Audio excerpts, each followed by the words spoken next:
Hi guys, welcome to play sports Tamil channel. இன்னைக்கு என்ன பார்க்க போறோம் அப்படின்னா KKR vs SRH match review தான் பார்க்க போறோம். ரெண்டு டீமுமே லாஸ்ட்ல இருந்து வந்திருக்காங்க. வின் பண்ணா நெக்ஸ்ட் மேட்ச் நல்லா பாசிட்டிவா போவாங்க. டாஸ் வின் பண்ண கேகேஆர் பவுலிங்கை சூஸ் பண்ணாங்க.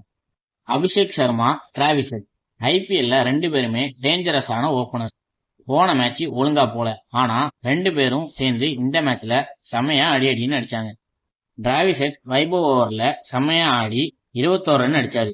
டிராவிஸ் ஹெட் பவர் பிளேக்குள்ளேயே அவுட் ஆயிட்டாரு. ஆனா அதுக்குள்ள அவரோட வேலையை முடிச்சுட்டு போயிட்டாரு. 21 பால்ல 3 6 6 4 அடிச்சு 46 ரன்ல அவுட் ஆயிட்டாரு. ஹெட் அவுட் ஆகிற வரைக்கும் அபிஷேக் சர்மா டைம் எடுத்தாரு. அவுட் ஆனதுக்கு அப்புறம் அவரோட ரோலை அபிஷேக் சர்மா எடுத்து வருண் சக்கரவர்த்தி ஓவர்ல 25 ரன் அடிச்சாரு. அதுல 2 6 3 4. இஷான் கிஷன் தியாகி ஓவர்ல ஹாட்ரிக் 4 அடிச்சாரு. அடிச்ச 3 பாலுமே கேப்ல தான் ஆனாரு. 8th ஓவர் வரைக்கும் நல்லா போயிட்டு இருந்துச்சு. முசரபானி ஓவர்ல இஷான் கிஷனும் அபிஷேக் சர்மாவும் அவுட் ஆயிட்டாங்க. வருண் சக்கரவர்த்தி செமையா ஒரு கேட்ச் பிடிச்சாரு. நெக்ஸ்ட் ஓவர்லயே அனுகுல் ராயும் அவுட் ஆயிட்டு போயிட்டாரு. கிளாசனும் நிதிஷ்குமார் ரெட்டியும் சேர்ந்து ஸ்லோவா பார்ட்னர்ஷிப்பை பில்ட் பண்ணாங்க. சும்மா இஷ்டத்துக்கு சுத்திட்டு இருக்காம கிடைச்ச பாலை மட்டும் பவுண்டரிஸ்க்கு அடிச்சாங்க. இது ஓப்பனிங் பார்ட்னர்ஷிப்பை விட பார்க்கவே ரொம்ப நல்லா இருந்துச்சு. வைபவ் 19வது ஓவர்ல 2 விக்கெட் எடுத்து திருப்பி கம்பேக் கொடுத்தாரு.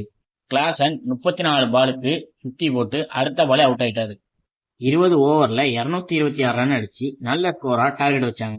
வருண் சக்கரவர்த்தி இன்னுமே நல்லா போட ட்ரை பண்ணணும்.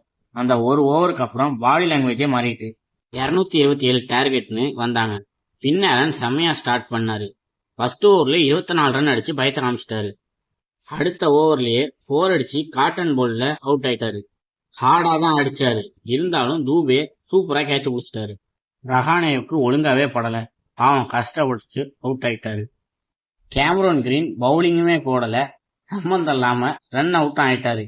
25 கோடி அவ்வளவுதான் போல இருக்கு. என்னாச்சுன்னு தெரியல, எஸ்ஆர்எச் ஃபீல்டர் பாலை மிஸ் பண்ணிக்கிட்டே இருந்தாங்க. சூரியவன்ஷி நல்ல பேட்டிங் ஆடி ஒரு 50 போட்டாரு. ரெண்டு பேருமே நல்லா ஆடி ரன் ஏற்றிட்டு இருந்தாங்க. திடீர்னு என்னாச்சுன்னு தெரியல, ரெண்டு பேருமே ஓடிந்து மிஸ் அண்டர்ஸ்டாண்டிங்ல ரகுவன்ஷி ரன் அவுட் ஆயிட்டாரு. அதுக்கப்புறமும் கூட ரிங்கு சிங் நிறைய 4 அடிச்சாரு. நிதிஷ்குமார் ரெட்டி ஓவர்ல சம்பந்தமே இல்லாத ஷாட் ஆடி அவரும் அவுட் ஆயிட்டாரு. 6 விக்கெட் விழுந்ததுக்கு அப்புறம் நரேன் வந்தாரு. வந்த 2 பால்லேயே 2 6 அடிச்சு மாஸ் காமிச்சாரு. அடுத்த 2 பாலுக்குள்ளேயே அவரும் அவுட் ஆயிட்டாரு.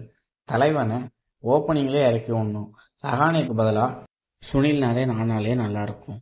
எஸ்ஆர்எச் பவுலர் ரொம்ப நேரம் எடுத்துக்காம 16 ஓவர்லயே ஆல் அவுட் எடுத்துட்டாங்க.